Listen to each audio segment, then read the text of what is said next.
This is Shopify Masters, the e-commerce marketing podcast for ambitious entrepreneurs. It's powered by Shopify, the easiest way to sell online, in person, and anywhere in between. To start your free 14-day trial, visit shopify.com.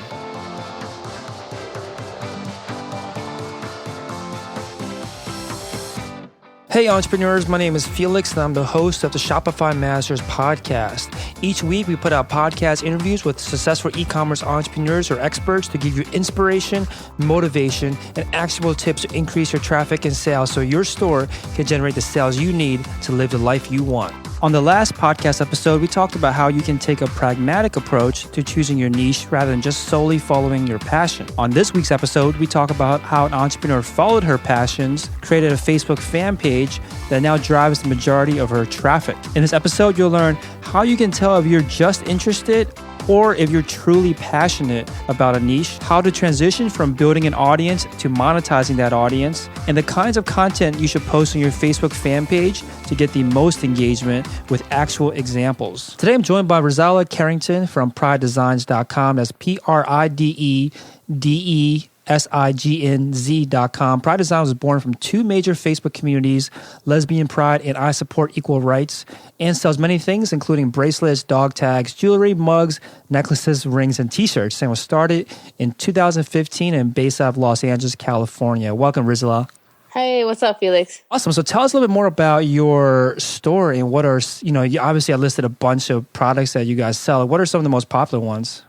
Right now, actually, it's switching back and forth between rings and bracelets.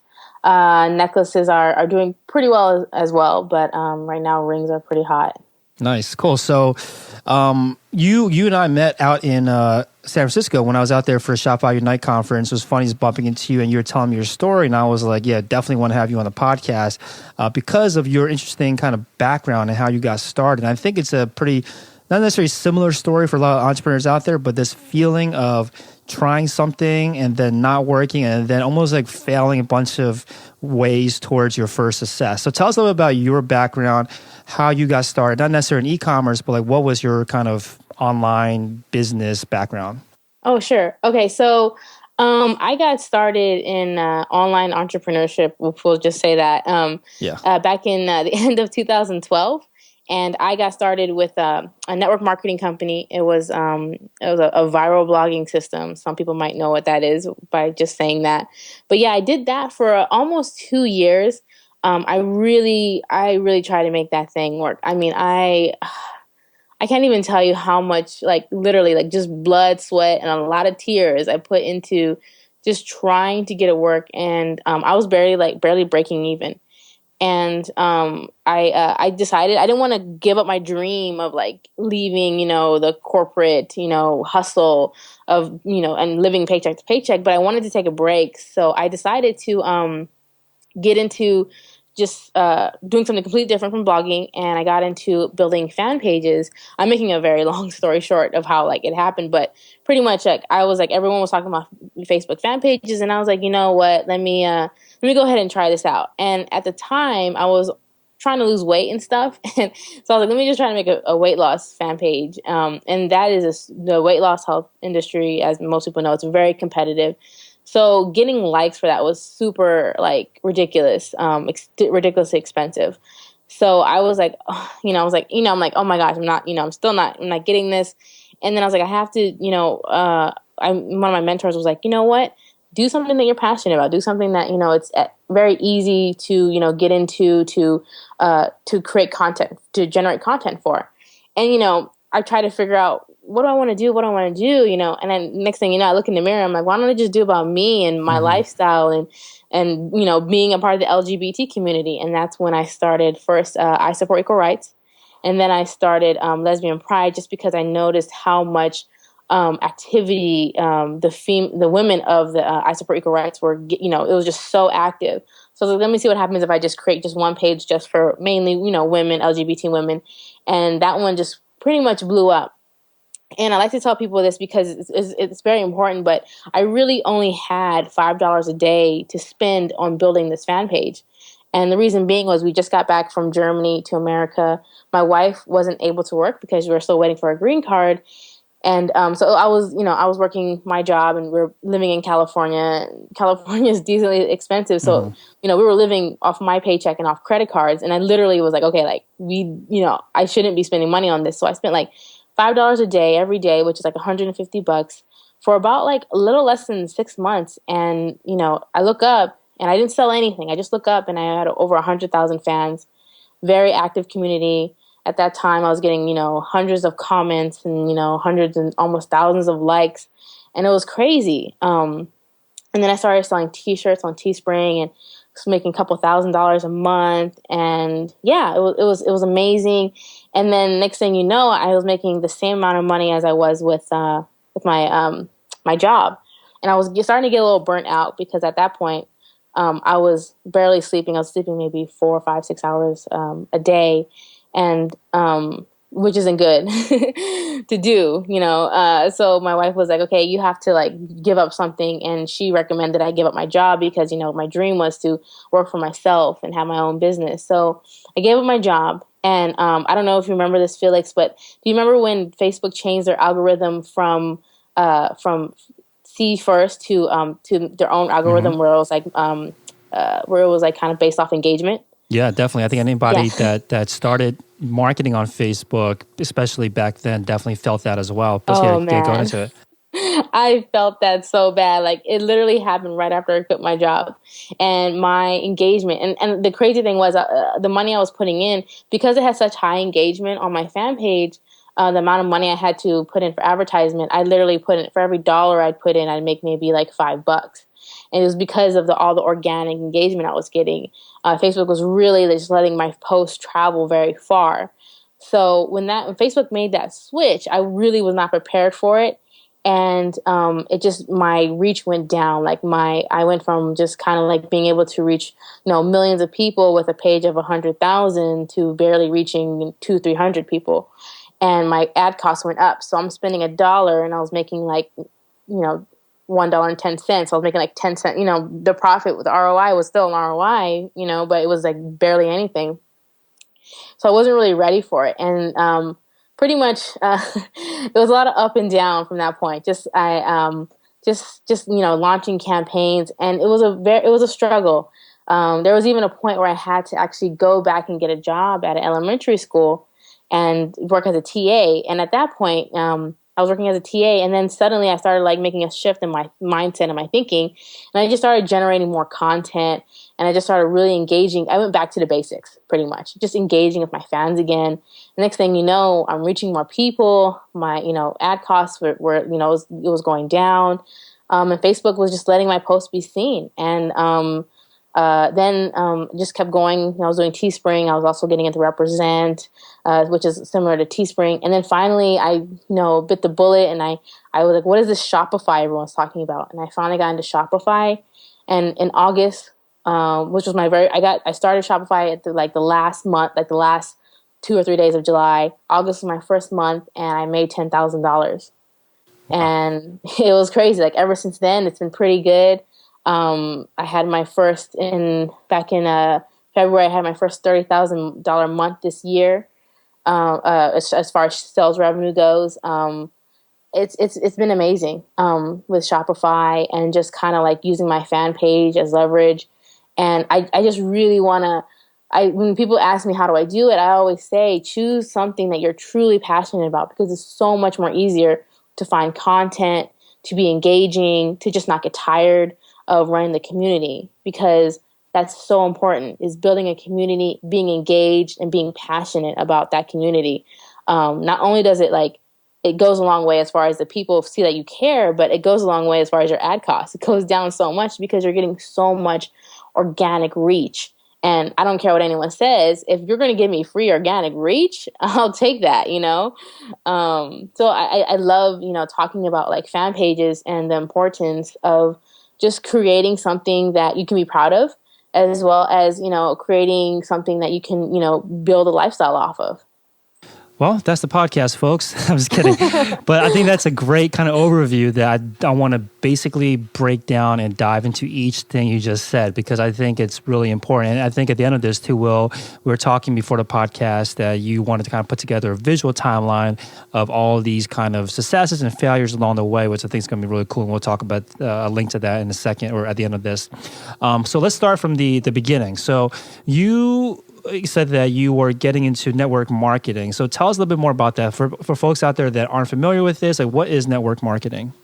Network marketing, or sometimes called direct sales or MLM, multi-level marketing, it's pretty much, how can I, even though you say it's not a pyramid scheme, it's kind of a pyramid when you look at it. There's someone, you have a sponsor, and they sponsor you, and then you sponsor other people, and pretty much you make money off of the amount of people you recruit as well as the amount of product you sell from selling product, either to the people that are buying it who you recruited.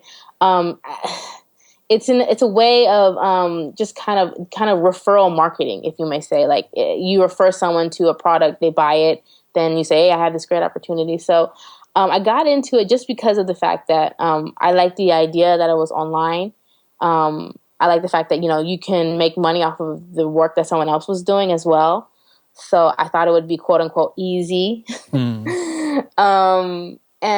I was completely new to it, and the community was amazing. It was an amazing community, very active, very passionate. They were huge on one thing I have to say about network marketing, MLM.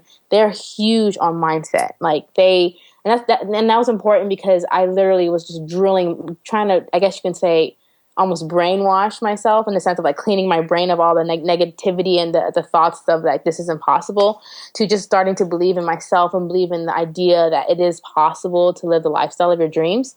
So that was what network marketing did for me. But as far as it, I mean, I don't know how to say, like, what is it? It's kind of hard to explain in the sense of like, it's an opportunity to make money. Yeah, it's hard to say without making it seem like a shady or bad thing. Yeah, I know. That's what I'm saying. Like, and that's important to talk about, because I'll be honest with you, I wasn't proud of, like, when I talk about my business now, I'm like, yo, this is my business. I'm I don't care. Like, I love sharing what I do. When I was doing network marketing, I was kind of like, I don't know, like.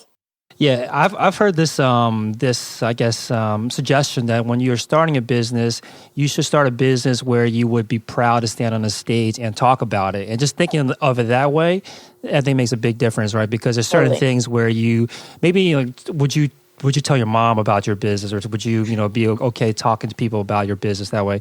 I think that's a good, I guess, kind of exercise to go through when it comes to deciding what you want to be doing. So network marketing, this thing that you were doing, you thought it'd be easy to kind of make money online. So maybe we can answer. Maybe I'd like to answer. Maybe you can answer this question: is there an easy way to make money online? And if you see an opportunity where it says there's an easy way to make money online, do you investigate it or do you run away from it? It depends on how they market it, because I'm very interested in marketing and how people market. I'm not going to join it. I love what I'm doing now, but I love when someone catches my attention. It's like, ooh, how did you catch my attention? So I'm more like, yeah, I'll show you interest, but not necessarily for the product or opportunity, but because of how you caught my attention. I love that attitude, because I think I actually had an email that I sent out about this recently, which was about how I think the most successful entrepreneurs are the ones that try to find opportunity to learn from anything and everything, even if you don't necessarily agree with the product or agree with the way they're doing things. I feel like there's always a lesson to be learned, and you kind of pull out the things that you need and then apply it to your business rather than being so quick to judge. And I think that's sounds like the attitude that you have. I think it's a great one to have. Yeah, totally. If I have ADD, so I'm like, whoa, you caught my attention. You disrupted me. Let me see. That's you're a good litmus test then for what works and what doesn't. Okay, so you were doing this network marketing thing, and this just kind of get an idea of the timeline. This was 2012, you said. End of 2012, all the way until just about almost 2014.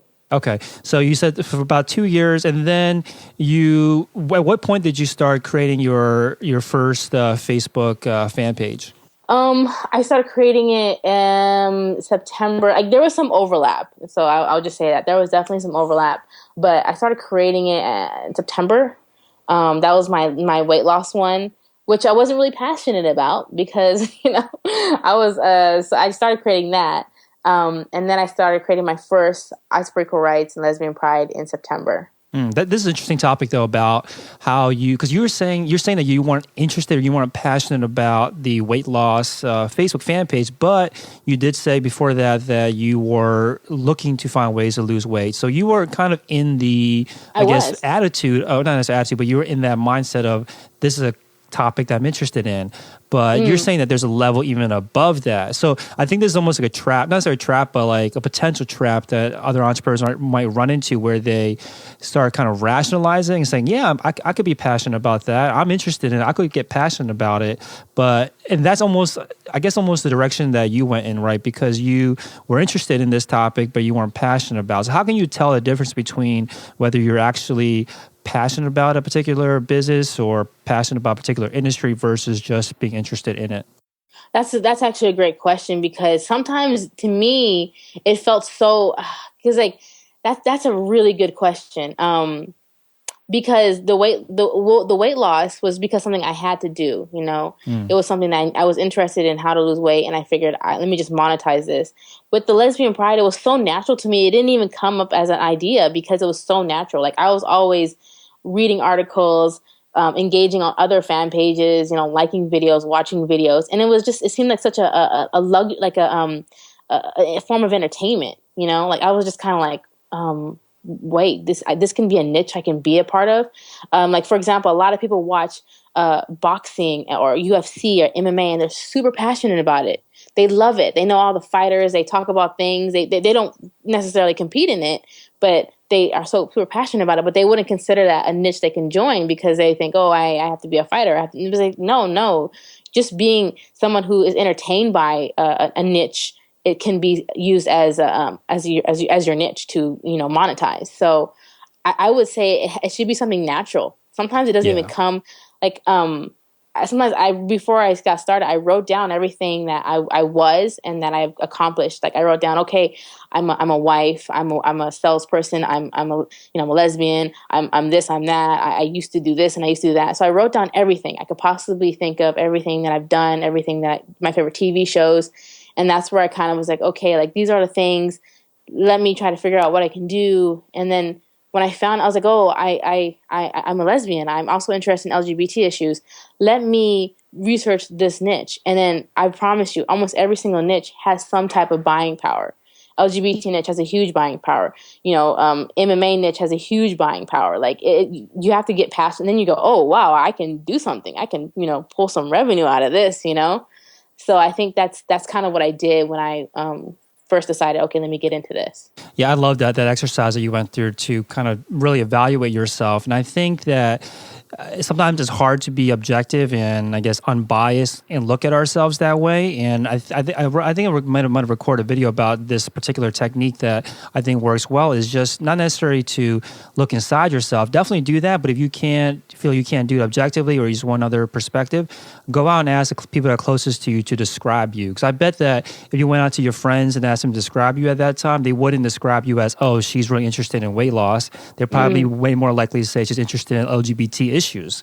So like if you go out and ask people that are close to you, like describe who I am, it's a really good way to kind of figure out what you are passionate about. Because like you're saying, the things that you're passionate about are natural and they just kind of rise up out of you, whether you want to make it evident or not. And the people that are the recipients of your passion are going to be the people that are closest to you, and they can pick up on those things. So that's, I think, a great, I guess, not necessarily idea, but a good exercise to go through is just definitely go through it yourself, but then also ask the people that are closest to you to describe you. Cool. Yeah, that's great. I love that idea too. Yeah, no, it's kind of awkward though when you go to somebody, hey, can you describe who I am? Because they're all obviously also don't want to pigeonhole you in a certain way. But if you can get them to say, I think it's a great kind of thing to have. Cool. So, all right. So let's kind of work through this timeline here. So you created the first fan page. You said, was that September 2012? 2013. 2013. Okay, so about a year into the network marketing business that you're doing. Yeah, no, you know what? I made a mistake then. I totally forgot. I guess it was the end of 2011 that I joined network marketing. Okay, so almost 2 years of you doing that and then starting the first fan page. So how quickly did and I guess at that time, did Facebook already implement the whole new algorithm for their newsfeed? No. Not yet. No. Okay. So you were able to just start this fan page, and you said you had $5 a month to spend, and you were buying ads. Like, how were you able to get that traction early on? I had only $5 a day, which is like $150 a month. So that's $5. So I'm just you just said $5 a day, a month. Okay, sorry, $5 a day. Yeah. Yeah, just in case people are like, "What, really?" You know? No, yeah, you can't do much with $5 a month. Yeah, no, so five a day. Yeah. So what were you doing to get that traction? I was doing page like ads. And I know it's kind of controversy. People are like that doesn't work, But yeah, I just doing page like ads. I'll straight up. I did not get. I think my cheapest like was about 2 to 3 cents. I got it, but it took like maybe 3 weeks to get it down there. So what I would do is I'd put it. What I would do, since I only had $5 a day, is I'd make maybe 3 or 4 ads, or I think maybe 3. I think I started off with, actually, what did I do? I think I did 3 ads, and I would do like $1 and like $1.50, or like $1 and something, some other. I just divided it. It was a $1, and I would just do it on like. I kept it super simple. I just what I would do to find the images, I would just Google like LGBT pride, and then whatever image popped up on Google, I would just use that image. But now it's even easier now because Facebook has a way you can use their images by Shutterstock. I don't know if anyone knows that, but you can just type in LGBT, gay or whatever. Or if you're into golf, just type in golf or whatever, and they'll actually give you images from Shutterstock, which is way better. And I would just use those images, and I would run the ads for maybe like 5 days, see how long it took to Facebook to optimize it. And if it didn't work, I would shut it down. And if it did work, I'd keep it running. So that's pretty much all I did. Mm-hmm. It didn't take very long at all. Cool. Yeah. So I want to get into, as we make our way through this timeline, like what you do today, because obviously things are a little bit different. For sure. Yeah. So, but before we get there, so you started this Facebook fan page, got traction. Did you immediately start monetizing that audience, or like how long did you wait before you started to sell? I guess you said T-shirts was the first thing. Yeah, Teespring. It took less than 6 months. I remember I was so reluctant to do it because I was so like it was like my baby, I was like, oh, I have to monetize my baby, I didn't it took me less than 6 months just because I wanted to get the community really engaged. Also, I was so focused on my job at the time. I was working so much at that job that I needed to kind of just stay focused on that. And I just didn't have time to really do nothing. All I could really do was just literally just create the ads. And that took less than maybe 20 minutes. And that's all I had. So you were just spending like 20 minutes a day, just pretty much. Okay. And I think you touched on a really important point, which is I think a lot of business advice, and I totally agree with this too, which is you want to build an audience first before you start selling anything. What they don't talk about next is the issue that you ran into, right? Because you build an audience first, and the best way that I've seen to do that is just to create content. Content is free though, so you're providing a bunch of value, all free, and now you want to start asking your audience to pay you for things, which you never had that kind of relationship with them before because they've always expected free things from you. So did you have this, I guess, concern about now going to have to ask people to pay me for things when I never did before, and did you have an actual issue with it? I think my thing was I was afraid of unlikes and people. Yeah, it was pretty much losing people. I'm over that now, but I was definitely afraid of just kind of like asking. I was like, oh, I don't want to lose my fans. I grew just as much as they grew a relationship with me. I grew a relationship with them. There are people who I replied to every single comment that was on my page.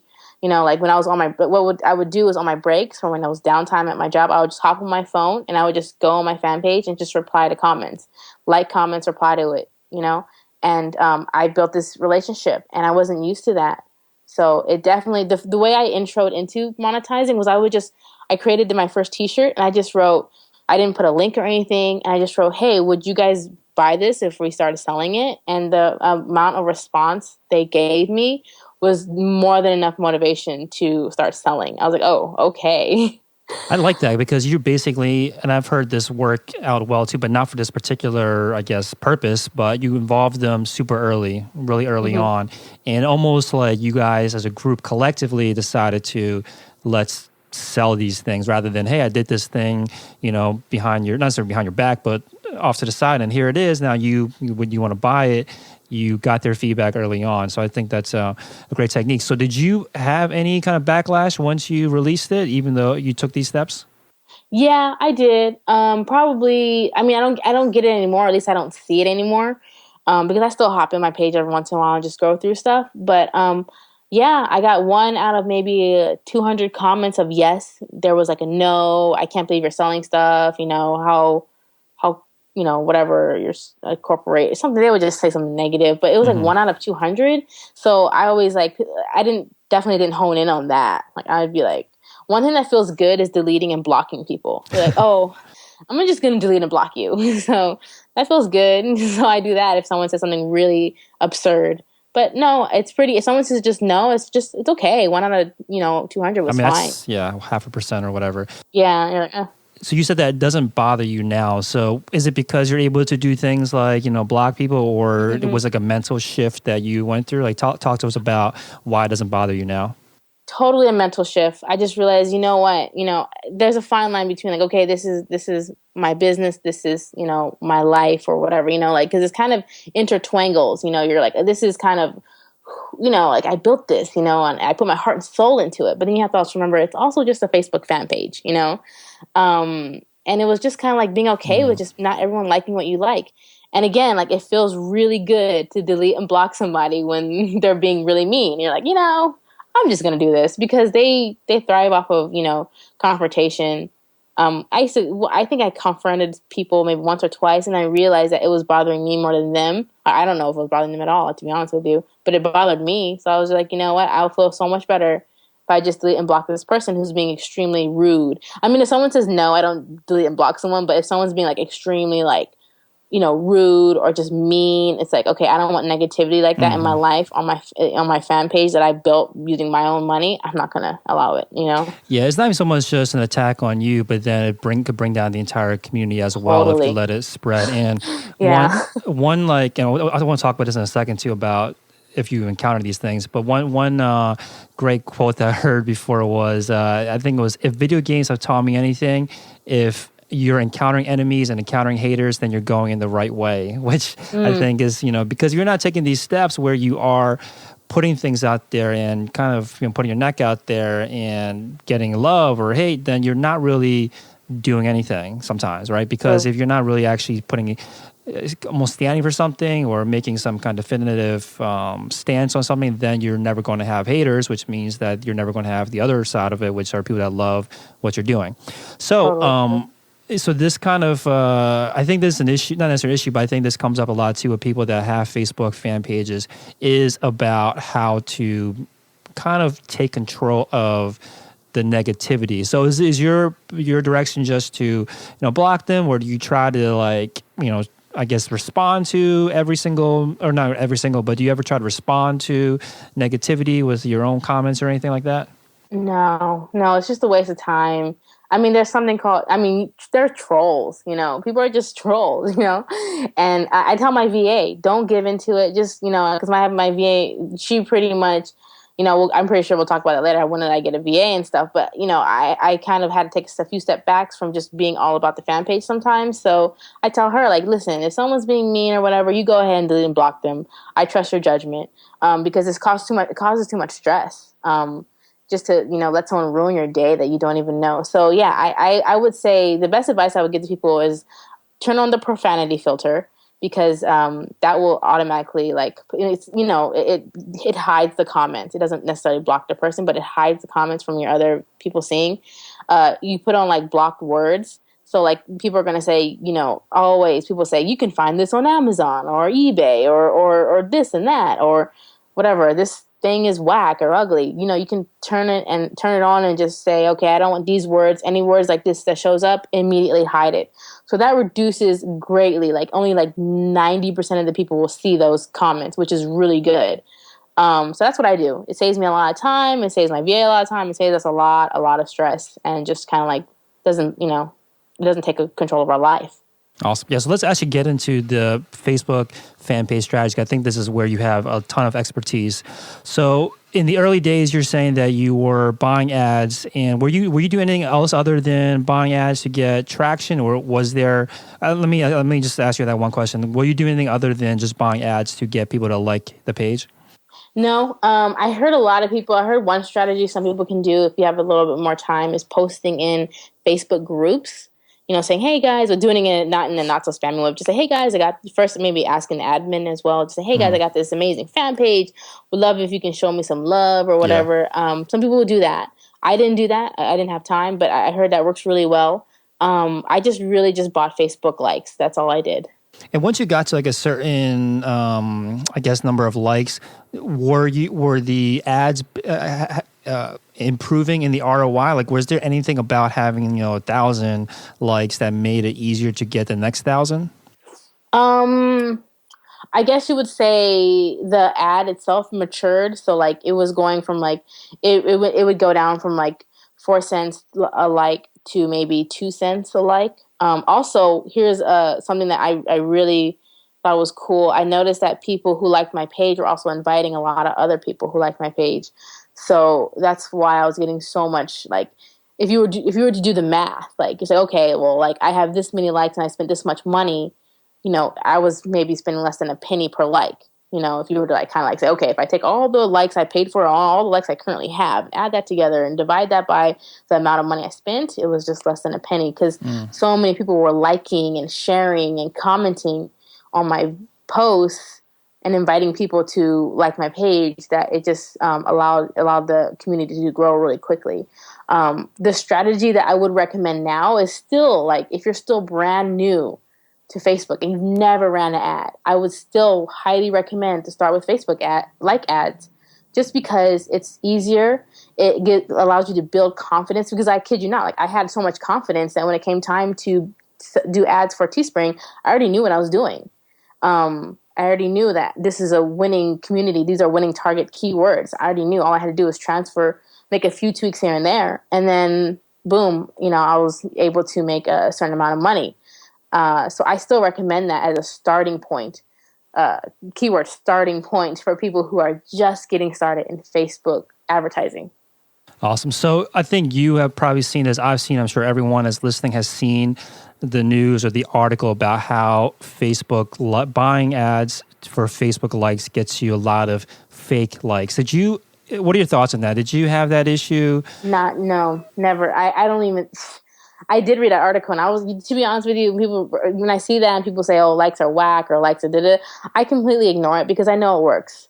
I know it works. It's like okay, that's what someone didn't have a good time with it. That's their issue, but for me, it worked.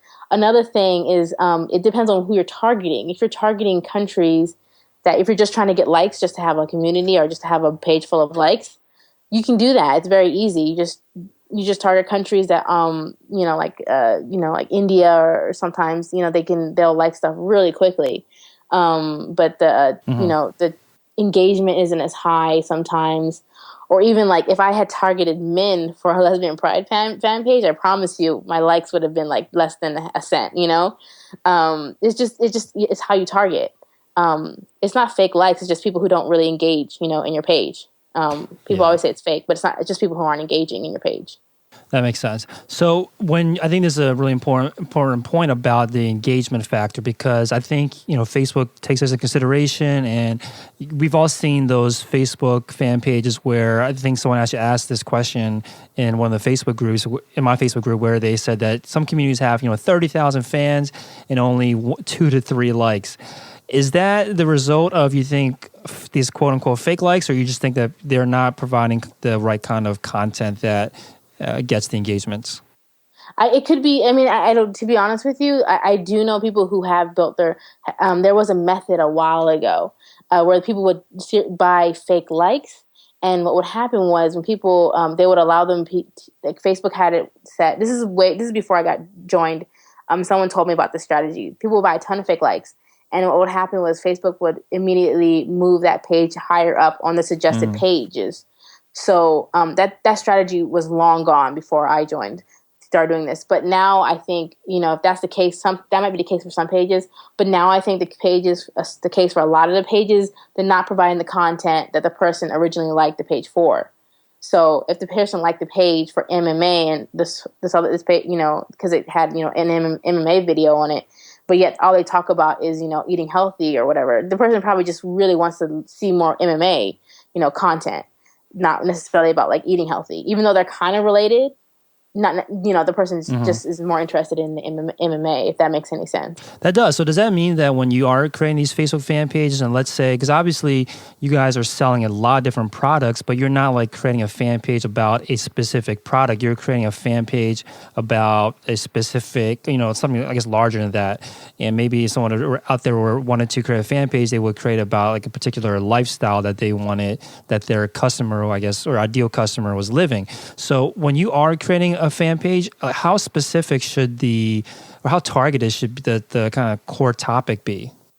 As targeted as the person wants it to be honest with you. Like, I know people who have a fan page on a specific dog breed, and they do amazing, especially in Shopify. Like, they sell amazing stuff, and they're doing great. But I know people who just have it on just regular dogs, and they're doing great as well, because, it really matters on what you want, because you can always you can always do something with it. And I think, just to kind of veer off the subject real quick, a lot of times people think, oh, you have these people who aren't ever going to buy anything. But here's the cool thing. If I send them to my blog, I have AdSense on my blog. If I send them here, I have this and that. I have affiliate stuff on my blog and stuff. So sure, they don't buy anything from me from Shopify, but I still have a way to monetize, So that's something that's really important that a lot of people don't realize, that you can still use the audience that you got for something, and it really, as far as targeted niche goes, it really doesn't matter. It just matters on how much content that person who creates the fan page is willing to provide for it. Makes a lot of sense. Yeah, let's talk about the content then. What kind of content are you posting, or maybe like walk us through your process for figuring out what to post on your fan page? Honestly, right now, this is something that, I'll be honest with you, like, this is crazy cool, but I use a lot of Instagram content. And it's great because, it's kind of cool because a lot of people, they don't,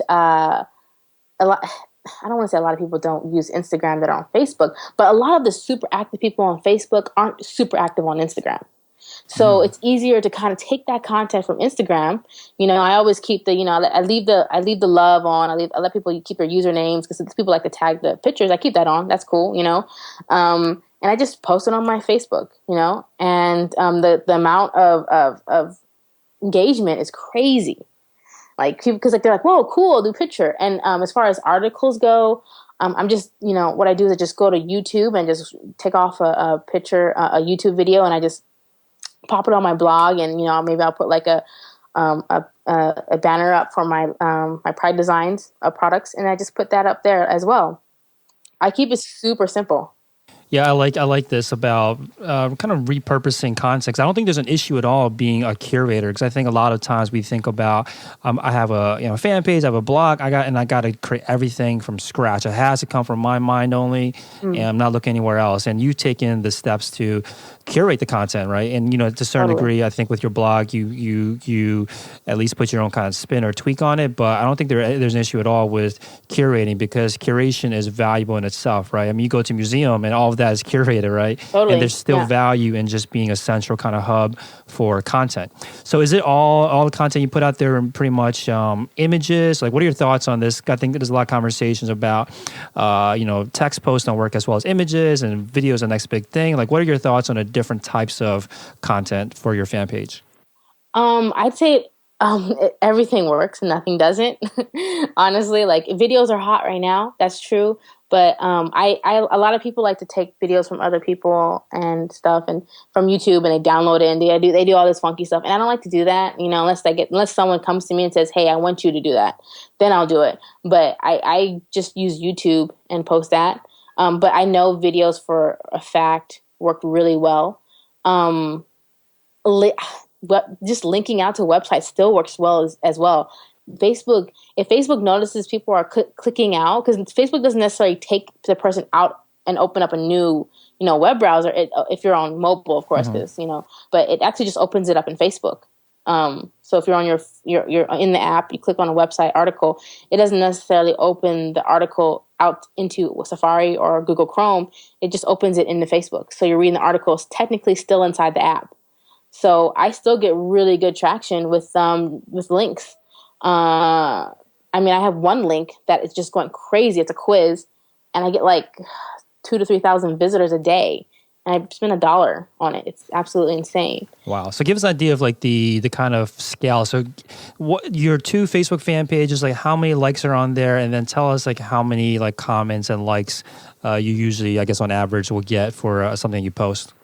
So I Support Equal Rights has about a little less than 100,000. That is kind of sort of active. I have kind of took a break from it a little bit just because Lesbian Pride is doing so well. I get about maybe 100, 200 likes, maybe 2 or 3 comments, or maybe 10 at the most.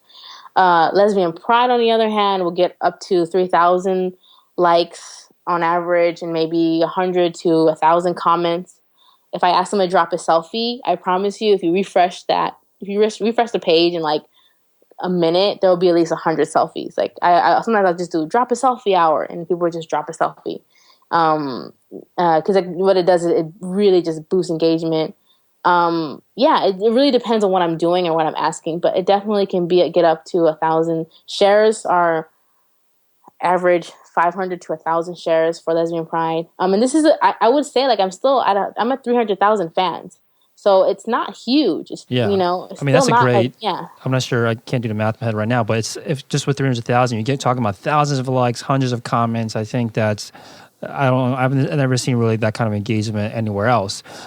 So is there a strategy to getting this interaction? Because I like this idea of asking people to post a selfie, because everyone loves sharing their selfie if they're taking one, and it seems like you hit on something. You hit on almost like a call and response technique on Facebook fan pages that works really well for you with this selfie thing.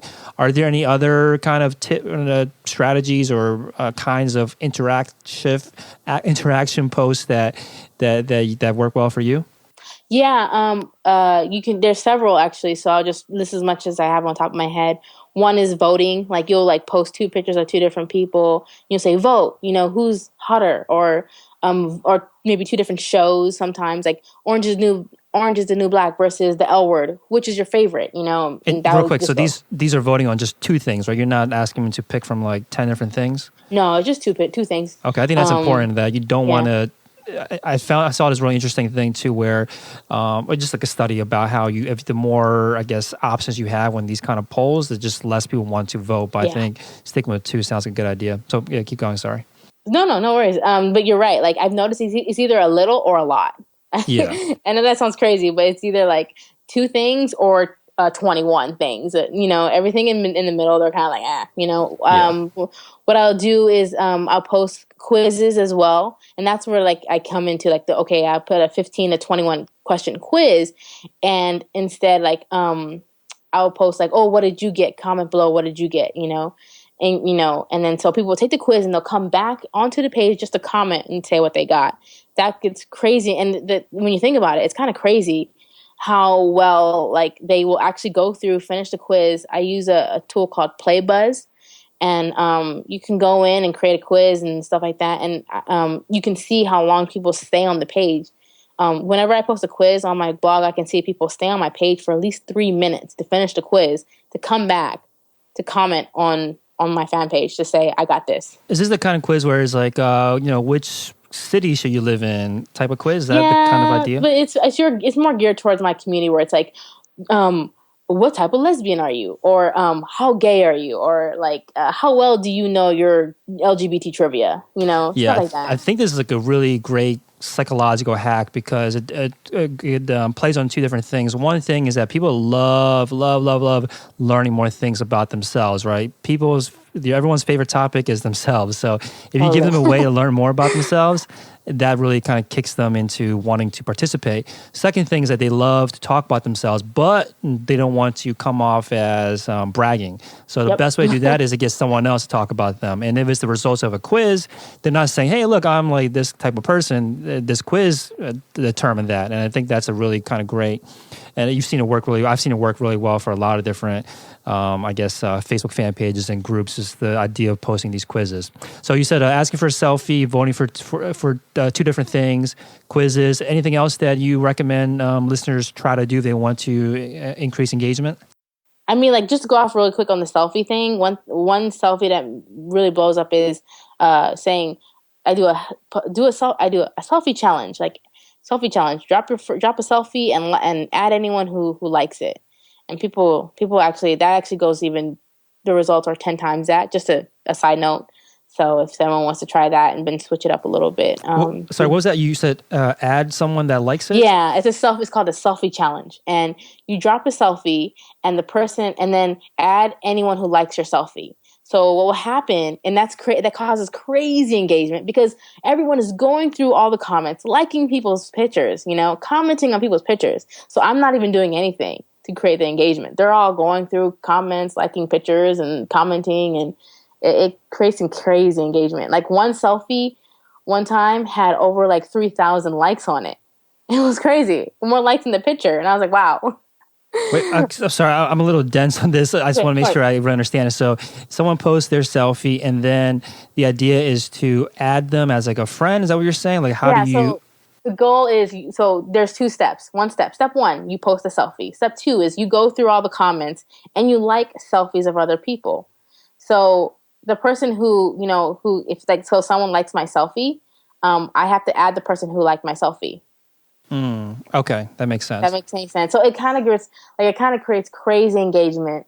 And what I usually do is I put like a free gift as a link in the post. So that way people, there's a free gift or a chance to sign up for an email list. And then I grab some emails and stuff like that. I'll grab a couple hundred emails, for free. No awesome. money.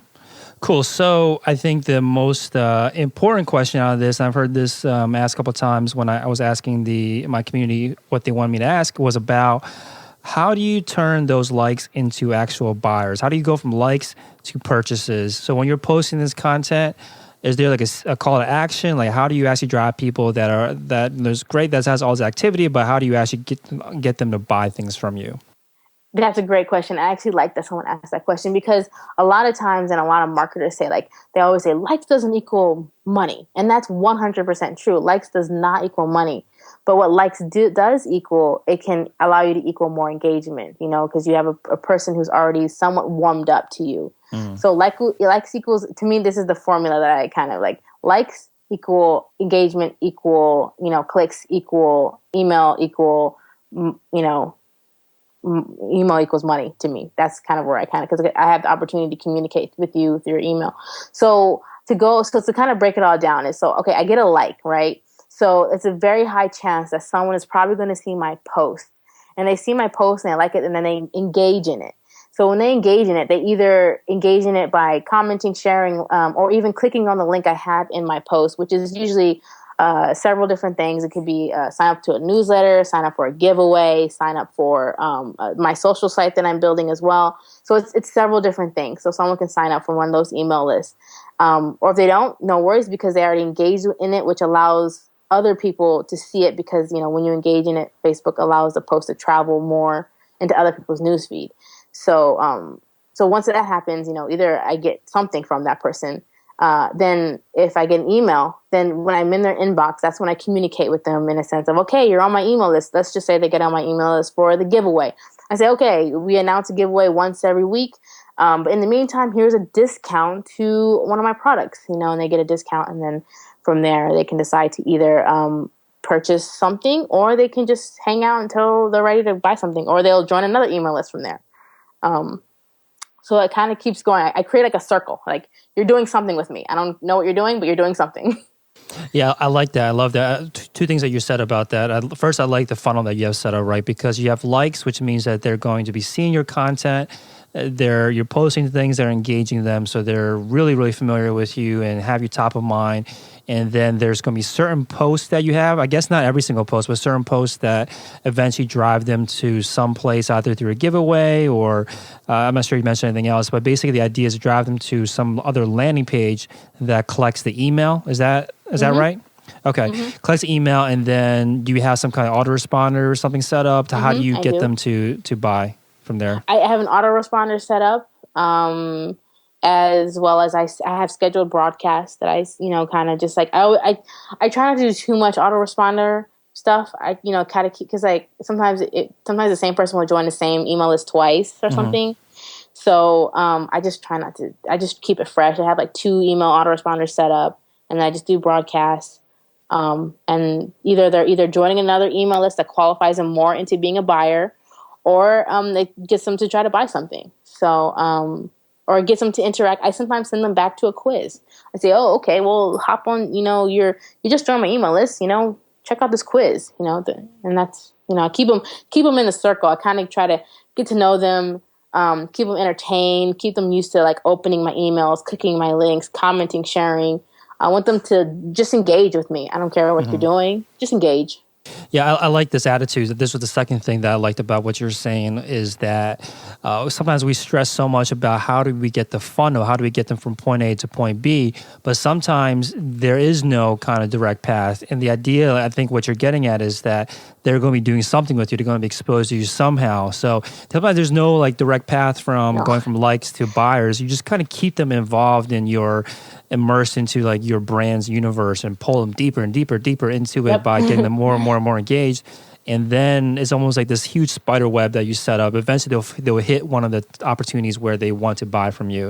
And I think that's an important point, because sometimes we stress too much about, oh, my conversion rates are dropping here, dropping there. And sometimes it's not a straight path, right? Sometimes it's literally, getting them as engaged as possible. So I think that's a great point. Okay, so can you give us an idea of how large the email list is? Because I'm looking, so let's say you have 300,000 likes on the Lesbian Pride group. How many emails can that, I guess, equate to for your situation? I'll be honest with you. I'm still kicking myself in the butt for this, but it took me forever to finally start an email list. I would say I'm at about 50,000. And I should be at a lot more. I'll be honest, I didn't start till October.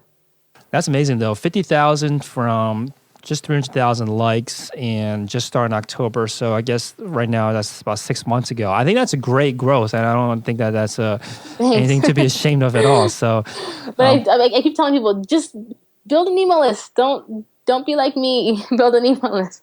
Yeah, I mean, are you able to see like the conversions from? I mean, do you ever just come out and pitch a product on the Facebook page, or is it all done through the emails? Well, I kind of, I used to I do and I don't. Like, I don't really go really hard on like pitching. I post the product on my Facebook page, so it still gets organic reach, a lot of organic reach. But I'll like go like one day I'll post like 3 products, and then I won't post anything for like a week. And that's because I'm driving traffic to those 3 products, or traffic from another funnel is coming back to those products, or warm traffic is going to those products. But I don't really always, if you were to look at my posts, it either has no link or it has a link to something like a giveaway or something. Because like the goal is to try to get people on an email list, or I even try to send them to Instagram. That's another thing. I like, okay, check out Instagram, because that's another place where I can communicate with somebody. I don't go very hard with posting too much product. I don't have a daily or twice a day I post a product. I don't do that. Mm-hmm. Was it because you weren't getting the same kind of conversions as email? Like, what made you change your, I guess, direction? I never really did. I always just, if I were to post a product, it would be just because I'm creating an ad, and I would just publish it on the page. It wasn't because, I had it scheduled. I just, to me, it's like, I just don't. Okay, I think that's. I mean, I think that's a good idea too. Is just always. I've said this plenty of times too, and people probably might be tired of hearing about it, but always drive the followers that you have, the likes, whatever, to an email list, because that is the only platform that you have true control over. Email never goes away. And the way that I've always thought about these kind of new social media platforms popping up is that think of it as almost like an eBay or an Etsy, because these social media platforms, they've spent a lot of time marketing, spent a lot of time, have full teams building a marketplace of like eyeballs, right, at these different locations, a bunch of prospective customers for you. But the problem with being on like an Etsy or an eBay is that you don't actually own that customer. At the end of the day, they still own it. So they can shut it down any time or change things, and all of a sudden it's gone. So I feel like for any entrepreneur out there that wants to go the route of social, your only goal is to get all the people, all those eyeballs, all those prospective customers from those platforms onto your platform, because it's going to go away someday. And you always have your own platform. So, you know, Facebook's going to go away someday. A Facebook fan page is going to go away someday. Yes. You know, but because you have an email list. It ain't so. Yeah, because because you have such a huge email list, you don't depend on it. And not just that, but if another popular social media platform pops up, you can drive all 50,000 or however many you have at that time to there. All of a sudden, you're like the big shot on the new platform, and you'll get a lot more kind of organic growth from there, because, you know, a lot of platforms care about who's most active on there. So I think you're doing the right thing, and I think your kind of message is the right thing too, which is to get started with emails as soon as possible. Yes. So, you know, we're almost running out of time here. So I want to ask you one more, I guess, big thing about Facebook fan pages, which is not about Facebook fan pages. It's about Facebook groups. So I think everyone out there might be listening is like saying, like, why haven't you started a Facebook group? Because everyone's, you know, saying the things that you heard plenty of times, which is, you know, fan pages are not getting as much organic reach as before. Groups is the new big thing. What are your thoughts on that? Like, what are your thoughts on groups versus pages? I'll be honest with you. I just started a group from the fan page.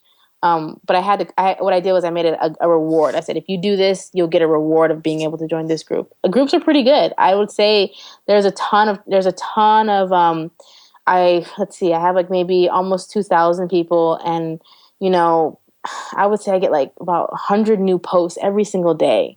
It's crazy engagement in groups. So I would say, yeah, groups are cool and all, but at the same time, it's also very, it's a lot of work, because you're monitoring things a lot more. There's less, even though you're an admin, you're kind of like, you're not, unless you want to restrict people from posting, which isn't very fun for them. It's kind of like, I feel like more of a babysitter in a group, you know? And I feel like I have less control.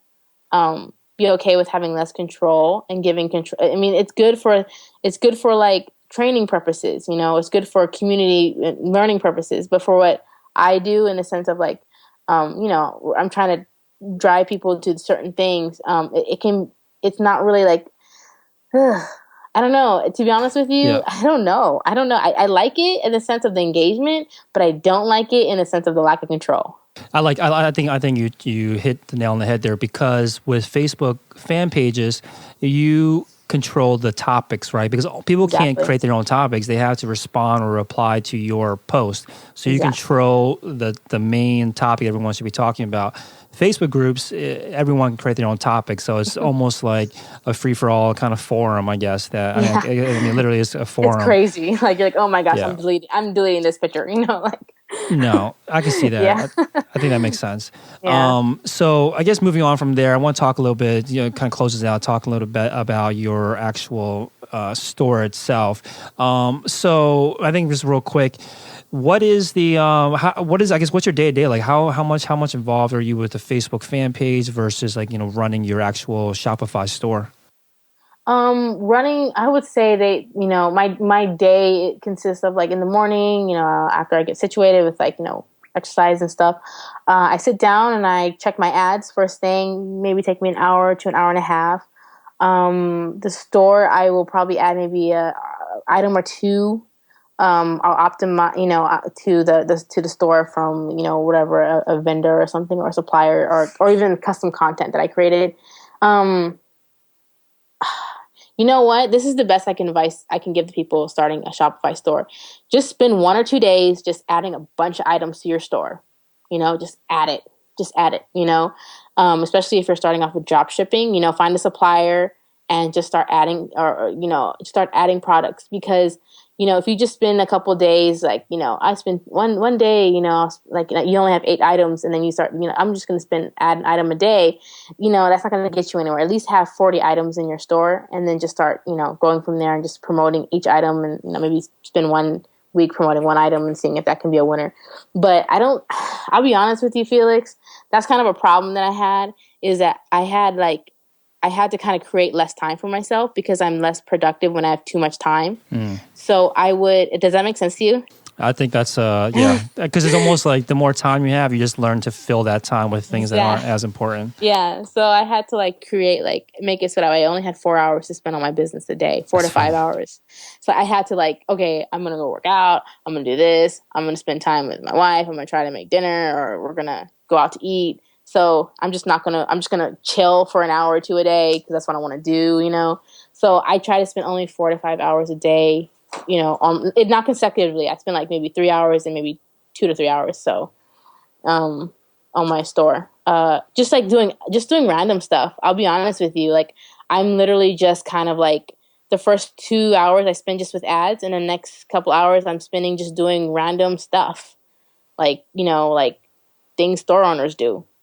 I don't know what this. No, I think that makes a lot of sense. I like the idea of limiting your time, and I've heard of this. I think John Lee Dumas, I'm not sure if you listen to him or anyone else does. He runs Entrepreneur on Fire podcast. And he talks a lot about this baby effect, which is that a lot of entrepreneurs kick things into higher gear once they have less time or more things, either less time or more at stake. Because once you have a baby, all of a sudden you don't have any time at all to do anything. So you really learn how to prioritize and focus on what's actually important. Because more time doesn't necessarily mean you can devote it towards the right things. You could be totally distracted and then all of a sudden be doing things that are detrimental to your business. So I think that's a really kind of great advice. So I think when you were talking, I actually remember one last thing I do want to ask about Facebook fan pages, which is you were saying you're using ads before to build the likes. Is that still the strategy that you use today, or what's working for you today at the scale that you're at, where 100,000 likes on one page, 300,000 likes on your main most profitable page? What are you doing now to drive more and more likes to those pages? I do not do Facebook page like ads anymore, just because the amount of ads and the amount of ad money I'm spending on regular ads. I actually get a ton of page likes without having to do page likes. So this is just organic, sharing. Yeah, okay, organic, or just people. Just when you run ads, people will like your page from those ads. It's kind of crazy. I'll when you run an ad for, let's say, a website clicks, you're trying to get more website clicks. If you click on I want to see how many people like my page from this ad, it's kind of crazy. There are people who like the page. It's kind of oh, not only did they click, but they liked it. And are they? Is it because that your Facebook fan page is the one that I guess owns the ad, or are they looking it up afterwards? How are they going from seeing your ad to a product to then finding your Facebook fan page? What I've noticed, that this is something that because I actually asked my wife and I asked a lot of people their behaviors on when they see ads on Facebook, and in my own personal, what I usually do is I click on it. I'll click on the ad. So I'll click on the ad. It'll take me to the page, and I'm oh, I'm interested. I'm not interested. I'll click back. But I did like the offer, and then I'm interested in the page, so I'll go click on the link for the page. It'll take me to the page, and I'll look on the page and see what they got going. Oh, this is an interesting page. I'm gonna go ahead and like the page. So I asked my wife, and I always ask people what do you do, and they tell me this is what I do, and I do that too. So they'll do two or three different things. They'll click the thing. So not people who don't buy doesn't mean that they didn't give you something. They might have given you also a like too. Mm-hmm. So I don't know if you, that's just kind of my behavior and the behavior I've asked from other people, is I'll click on the ad and I'll either go back and say, I'm interested in the page. So, I'll look at the page and I'll like the page. Yeah, that makes sense. Cool. So in terms of running this entire operation you have going on here, are there any particular tools or apps that either, through Shopify App Store or just outside of it that you really depend on to keep things running? Oh, yeah. I'm going to give a huge shout out to my guys at Hextom, HEXTOM.com. Those guys have amazing apps. The banner apps, the countdown timer banner app has definitely increased my conversions. I don't like pop-ups. My people don't like pop-ups. And just, a scarce. I still want to provide them with scarcity. I think people need a little pressure. So the countdown timer app from Hexstum is amazing. It allows you to even just, if you want to just show the countdown timer on just the cart page, it really helps increase conversion. Like saying, hey, in less than an hour, we're going to shut down the free shipping. So that's an app that I definitely recommend. Another app that I use is Retarget app. People who don't really understand too much about Facebook advertising, and they don't like, the whole new Facebook pixel is the new thing everyone's asking questions about. Definitely install Retarget app. It takes so much pressure off of you. It's dynamic retargeting, which means that it will retarget someone, like after someone visits a certain product. Not only will it retarget that person on that product, but also relatable products to that person as well. So that's really important because retargeting is huge. So if you're driving traffic, you need to be retargeting people. So please download that Retarget app. I think those are the only two apps that I really use consistently all the time. And are there any other apps? No, those are the only two apps I really use all the time. Awesome. Cool. Awesome. So thanks so much, Rosella. I think you dropped a lot of knowledge here about Facebook fan pages. A lot of things I think people can get started on immediately, or if they have a fan page already, things they can implement immediately as well. So pridedesigns.com, pridedesigns.com, Rizala.com, which is Rizala.com is your personal site. Anywhere else you recommend the listeners go check out if they want to follow along with what you're up to? No, I'll just be inside our Facebook group, answering questions. If anyone has any questions, they can just refer to your Facebook group, Traffic and Sales, and I'll be in there answering questions because I do definitely, just if I can give one advice, is just be patient and be consistent. Those are the two things that I want to say, be patient and be consistent. And if you can get those two down and just keep doing what you're doing, it's going to happen. It's bound to happen. Yeah. I mean, I want to jump in there. I think that's great advice. You don't even have to be great. If you can just be good or good enough and be consistent, you'll get you really, really far. Because I promise you, yeah. Yeah, I think it's a game of attrition. Who can stay in it the longest? It's not necessarily who's best, but who's left, right? Who can stick around and just be consistent. I think that's great advice. Awesome. So thanks so much. Again, pridedesigns.com, Rizala.com, and we'll link all that in the show notes. Thanks again for coming on. Yeah, no, thank you again for having me, and I really appreciate you, having me on this show. I really like giving back to the community that's given me so much. Yeah, you definitely have. Awesome. Thanks so much. Thanks, Felix. Thanks for listening to Shopify Masters, the e-commerce marketing podcast for ambitious entrepreneurs. To start your store today, visit Shopify.com for a free 14-day trial.